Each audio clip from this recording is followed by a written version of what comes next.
You advise a 41-year-old male who's conscious breathing a lump on the head?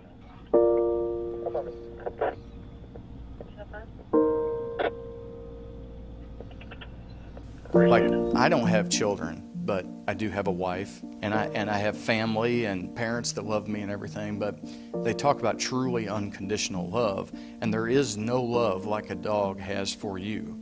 I mean, and you reciprocate that because it's really the only way that you can coexist with one. You give them this praise, you get on the ground, you act crazy, you know, you do things that you would do with your baby, you know, you do goofy things.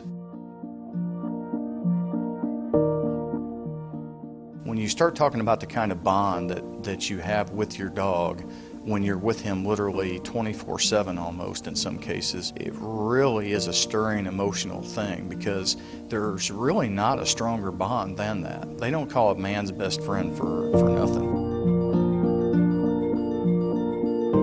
It's just amazing that you have that kind of bond with any person, and but especially a dog. It is truly amazing.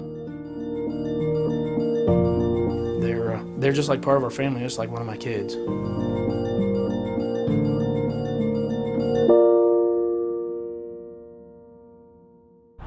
This is my boy. This is trying to like wrangle a 4-year-old. My name is Scott Hedrick. I'm with the Columbia Police Department Canine Unit.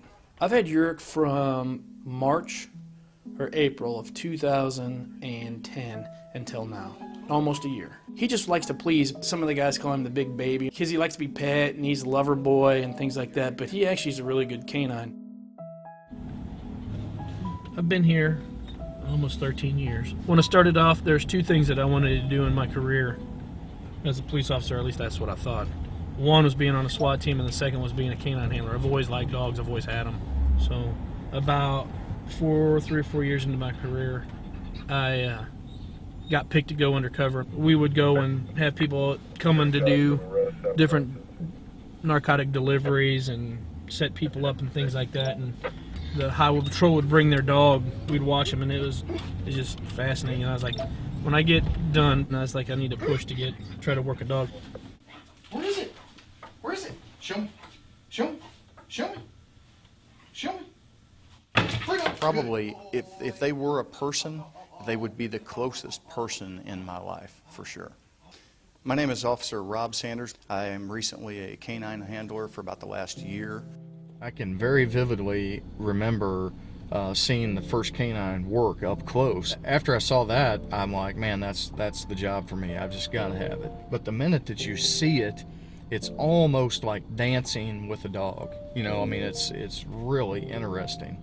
And I remember him working the dog and everything, and just watching it and thinking, man, that is just the ultimate. And it's taken me about 18 or 19 years to do it, and I finally arrived, so I'm pretty happy about it. I was lucky. My first and second time, I got both the dogs that I wanted. And I suited best with Yurik, and I liked his attitude, and I thought it would fit in with my family as well as my work and what we do. I had a high drive dog before, and Fano, who's Rob's dog, was a little bit more drive that I thought wouldn't fit for the family purpose, but it'd still be a good dog. So I picked Yurik, and then the next go around is when Rob got his dog, Fano. And that's the dog actually he wanted, so they are very perfect for each other. I just really grew to like Fano. And at first, what was really funny was I didn't like the dog. He worked awesome in his test and probably had one of the best tests. But at the same time, I didn't like his size. He was tiny compared to the others. I thought his head was too small. And he had a really funny puppy coat that it just didn't look healthy-ish, you know. And so I continued to think, God, I like the working dog, but I didn't like anything else about him. But the day we left, he jumped up in the snow and broke my watch band in about the first 30 seconds that I was around the dog. And I remember thinking then, yeah, he's going to be destructive, but I really like this dog. You know, his personality is just so in your face. And 43 minutes into my first shift, an officer called me for a canine sniff. And I thought, here we go, here's the big time. And of course, all the butterflies and nerves of really doing this, and get to the car, and the guy has refused consent. So the only thing that we can rely on is my dog's nose at this point. And the dog hits, and of course there's that initial, is he messing with me? They tell you, trust your dog, trust your dog, trust your dog. So I trusted my dog, and I put the dog in the car, and he, within just a few minutes, he indicated. And I thought, well, that's just weird. He winds up kind of nosing the area again, and he moved some papers over, and there was crack cocaine in the seat. And so I real quick threw the toy and got him out so he didn't obviously get into it. But I was so shocked and so proud, because I thought, man, that has got to be some record someplace, We think of them as our dogs. We'll say we call them our boys. We care for them and take care of them, and we presume they're our own. Because at the end of their career, if they don't die on duty or don't have a career-ending injury, and they do make it to retirement, they become ours. Which the deal is that we've put all this time and effort into them. We've built the bond with them.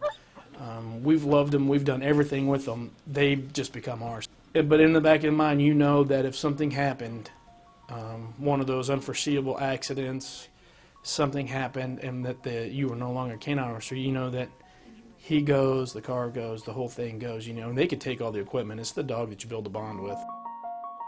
Sacrifices of being a canine officer are mostly personal. You're away from your family for the initial 9 weeks, and then you have to keep up with the training monthly. To keep your dog up to speed, you have to train all the time, and it seems, I'm sure, from a families and kids and wives' perspective, that you end up spending more time with your dog than you do with them, and it's just one of those relationships that sometimes wives, girlfriends, families just don't quite understand.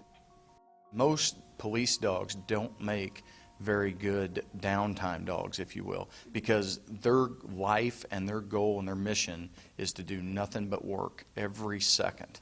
And most people generalize, and even I think our command staff generalizes it as some lap dog or house dog that they let outside, and they can tell him to sit or roll over and things like that, and it's not like that. It keeps going on. There's so much that we have to do with these dogs, from tracking to article searches and searching for children, that it's different than a track for a suspect that might fight at the end where he gets bit. And believe me, there's been frustrating things that have come up, even in the year that I've been in, departmental issues that, make you want to scream, make you want to stomp your feet, make you want to walk out and quit. But I go back to the bond and think, there's no way I'm leaving my buddy, To leave him, there just isn't any way. In January, I thought he had bronchitis. He wound up not having bronchitis, but had pneumonia, and wound up had, they call it aspiration pneumonia, when you inhale something into your lungs. He had broken off a canine tooth and inhaled it into his lung, and they thought he was going to have surgery. They weren't sure he's still going to be a working dog. It was a traumatic experience, only for me, because he really didn't care. He was just feeling a little bad. Yeah, you want to see the blood on it? That's from his tooth issue, but I'm quite certain a while ago that I heard him messing with the car. Yeah. And I don't know if he was doing it while you were in there or not, but he keeps breaking that one area open, doing ignorant stuff in there, but that's what makes him him.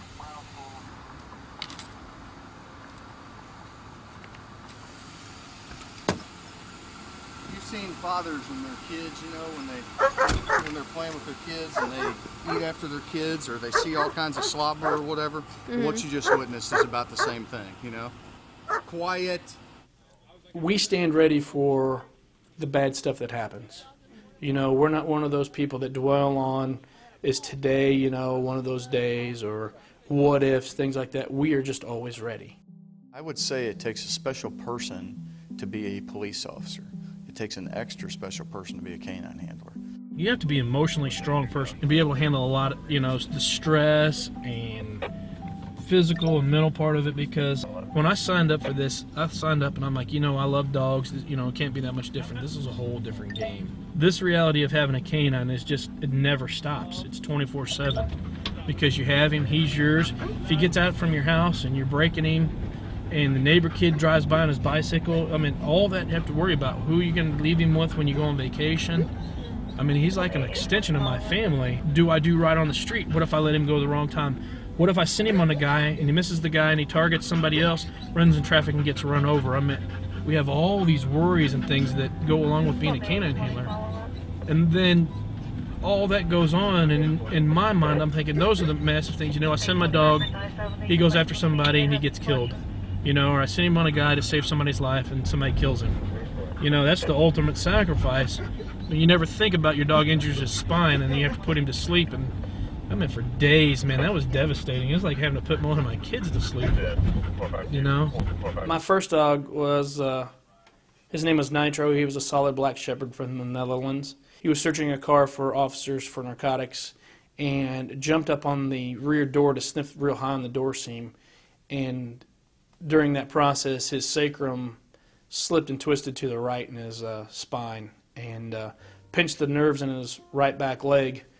At the time, we just thought he twisted a knee or a foot, and he kind of yelped. And being a strong-willed dog and things like that, he didn't want to act like he was injured. So I ended up taking him to the vet. We gave him, you know, the normal things for a twisted hip, things like that, or a knee. And the percentage of police dogs living through this, most of the time they make it about 6-8 months before breaking those pins. And so I ended up taking Nitro home, and we retired him. I had to make the hardest decision to put him to sleep. He went out of this world with a fight on. So we had to muzzle him to work it all through. And then you got 3 guys standing in there, and you got 2 vet guys that, you know, part of their job is to humanely put dogs to sleep for people that are too old and things like that. And you got this, myself standing in there, it's this SWAT guy and canine guy, and everybody's standing there crying. It was tough. I mean, it was tough. If it comes down to him losing his life to save mine or another officer, I mean, that is what he is there for, and he is replaceable where a life is not. And you kind of hate to hear that, but it is kind of part of the job, and you have to keep that mental focus about you and about that situation. So, You know, it would hurt like hell, but at the same time, you know, you have to keep it in perspective with that, you know. And if he does nothing but distract somebody, distracts the aim off of me, distracts their focus off of me so that it gives me an extra second to get to my weapon or to do whatever, then that's his job and that's what he's there for. And quite frankly, he probably wouldn't have it any other way. It's kind of that brotherhood bond that, you know, if you spend time with full-time SWAT teams or military units, that bond is there so they rely on you, and you rely on this dog to save your life and the other lives of officers or civilians that might need it. So it's a big sacrifice. You have to want it really bad to stay with it and be a canine officer. And the rewards at the end outweigh those sacrifices by a ton. There's multiple reasons why I like doing this job, but as of lately, this job saved my life, and the guys that I worked with saved my life. When my kidneys failed, there was guys from the SWAT team that put their names in to be transplant donors for me. There was a whole bunch of guys that put in, and they were all positive matches, that except for one guy, and that I could have taken. And my friend gave me a kidney, and that's why I'm still on the street today. But that one time when you help one person, you know, if you make a difference on that one person, that's really why you do this job. When I go home, I'm the guy that hunts and fishes and takes my kids places, does things like that. I'm just a normal guy when I go home. And when I put this uniform on, I'm that same guy.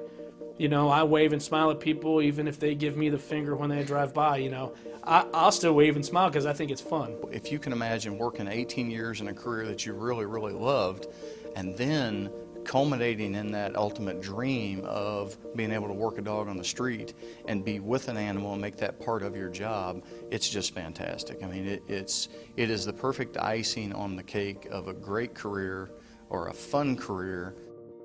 This is probably the final chapter that I'm writing in my career, and what a way to go out. Just feeling like I hung the moon kind of thing every day going into work. It's fantastic. And again, you know, if you're having a bad day or whatever, there's no way that dog's not going to put you in a better mood.